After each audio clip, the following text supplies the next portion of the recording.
Yes हो हे आपल्याला ठाऊक आहे की हे आपल्याला ठाऊक आहे की हे पापाच्या अधीन असलेले शरीर हे पापाच्या अधीन असलेले शरीर नष्ट होऊन आपण ह्यापुढे पापाचे दास्य करू नये यापुढे आपण पापाचे दास्य करू नये म्हणून आपल्यातील जुना मनुष्य जुना स्वभाव त्याच्याबरोबर वधस्तंभावर खेळला गेला. त्याच्याबरोबर वधस्तंभावरती खेळला गेला. या ठिकाणी पवित्र स्नान किंवा बाप्तिस्म्याबद्दल लिहिलं गेलेलं आहे.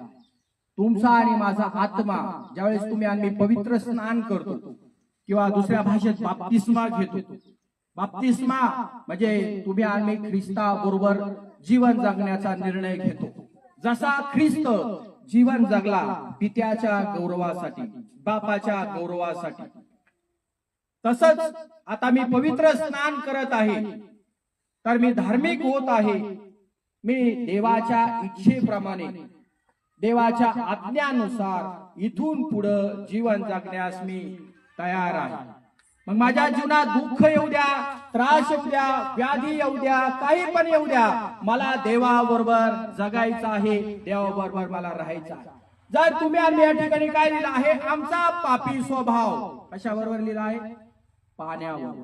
म्हणजे बघा येशू ख्रिस्त जसा 5 पॉइंट लिहिला आहे, जीवन जगला नाही का, जगात आला, जीवन जगला, वधस्तंभावरती मेला आणि मारण्यातून त्याला गाडण्यात आलं आणि तिसऱ्या दिवशी तो पुन्हा जिवंत झाला. आमचा पापी स्वभाव याच प्रकारे आहे. आमचा काय आहे म्हणा? पापी स्वभाव. म्हणा सगळेजण पापी स्वभाव.